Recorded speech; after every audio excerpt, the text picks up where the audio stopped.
Hay libros que desde las primeras páginas inquietan, descolocan y hacen sentir que algo no termina de encajar.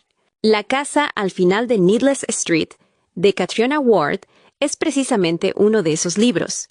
Una novela extraña, oscura y profundamente psicológica, que más allá del misterio, termina convirtiéndose en una historia sobre el trauma, la culpa y la supervivencia.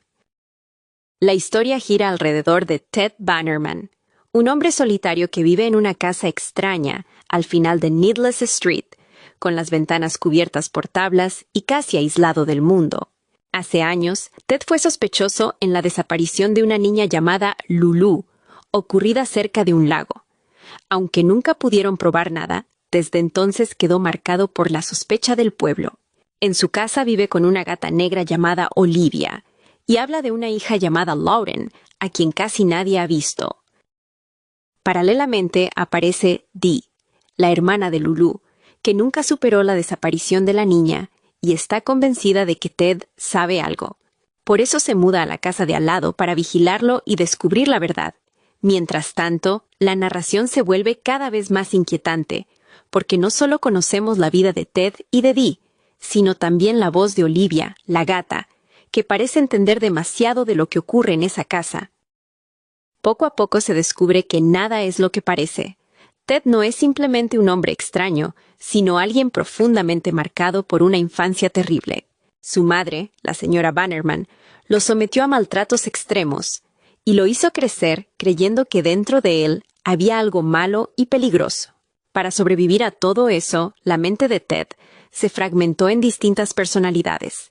Little Teddy, el niño que quedó atrapado en el trauma; Lauren, que representa la rabia y el dolor; Olivia, que funciona como refugio y protección; y Nighttime, la parte más agresiva e instintiva. El gran giro de la novela revela que Ted no fue quien causó la desaparición de Lulu. En realidad, el verdadero horror venía de su madre. El día que Lulu desapareció, fue la señora Bannerman quien la encontró después del accidente en el lago, y en lugar de ayudarla, la ocultó.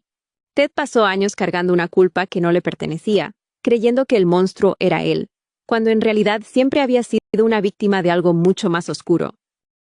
A medida que la verdad sale a la luz, también se revela que Dee llevaba años huyendo de su propia culpa, porque el día del accidente ella había descuidado a su hermana. Al final, la novela no solo resuelve el misterio de Lulu, sino que muestra cómo Ted empieza a entender lo que realmente ocurrió en su vida y a integrar poco a poco todas las partes de sí mismo. En el fondo, La casa al final de Needless Street no es solo un thriller sobre una desaparición. Es una historia sobre trauma, culpa, memoria y supervivencia. Sobre cómo la mente puede fragmentarse para seguir viviendo cuando el dolor es demasiado grande. En cuanto a mi opinión, este libro superó por completo mis expectativas. Dentro de los libros de este género que he leído, me pareció una propuesta muy distinta, y sin duda, una de las más únicas y originales de mis lecturas recientes. Es una novela que no se limita a contar una historia de terror. También es una historia sobre el trauma, la culpa y la salud mental, y justamente ahí radica gran parte de su fuerza. Catriona Ward construye una obra inquietante, extraña y profundamente psicológica, que obliga al lector a involucrarse de forma activa en la lectura. Uno de los aspectos que más me impactó fue la complejidad de sus personajes. No son figuras planas ni fáciles de descifrar. Al contrario, tienen profundidad, matices y una construcción que exige atención. En ese sentido, Olivia fue, sin duda, mi personaje favorito. Nunca imaginé encontrar en una novela una representación como la suya, y precisamente por eso me fascinó tanto. Me gustan los libros que, además de entretener, enseñan algo nuevo, y este lo hizo. En La casa al final de Needless Street, Olivia funciona como una representación ficticia de lo que en la literatura sobre trastorno de identidad disociativo a veces se describe como un alter no humano o un alter animal, una parte disociativa que puede experimentarse con identidad animal. Sin embargo, clínicamente no se entiende como un animal literal, sino como una parte de una misma persona humana. Y eso encaja muy bien con la manera en que la novela construye a Olivia. Otro punto que me encantó fue el epílogo. Para mí, su lectura es obligatoria. No solo cierra de forma brillante la experiencia del libro, sino que además revela las razones que llevaron a la autora a escribir esta historia y deja ver la preparación y el trabajo previo que debió realizar sobre el tema para ofrecernos una novela de esta naturaleza. Esa parte terminó de consolidar mi admiración por el libro. De verdad amé el epílogo. Ahora bien, aunque la experiencia fue muy positiva, no diría que es una lectura sencilla. Como punto débil, debo admitir que hubo pasajes que tuve que releer varias veces para comprenderlos mejor.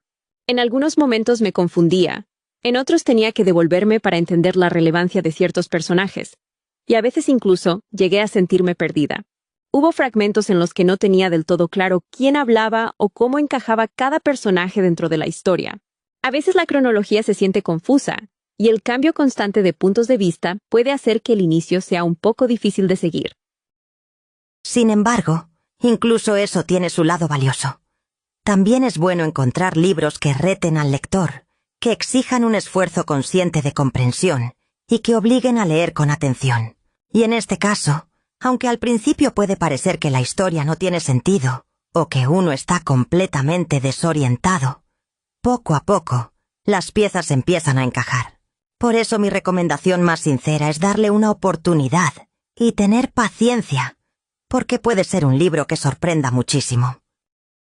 En conjunto, La casa al final de Needless Street me pareció una novela arriesgada, diferente y muy bien lograda. Es de esos libros que no solo buscan inquietar, sino también dejar pensando. Por su originalidad, por la profundidad de sus personajes, por la fuerza de su propuesta psicológica y por un epílogo verdaderamente memorable, es una lectura que sin duda recomendaría. Fue una lectura inquietante, original y muy distinta a lo que esperaba. No es solo terror, también habla de trauma, culpa y salud mental. Exige paciencia, pero termina valiendo la pena. Por todo lo dicho anteriormente, mi calificación es de 4,4. Y hasta aquí la reseña de La casa al final de Needless Street. Si te gustan las historias inquietantes, complejas y con personajes que esconden mucho más de lo que aparentan, este libro definitivamente merece una oportunidad. Y si quieres seguir viendo más contenido como este, con reseñas, historias de libros y resúmenes con alguno que otro spoiler, no olvides darle me gusta, compartir y suscribirte al canal. Nos vemos en la próxima lectura.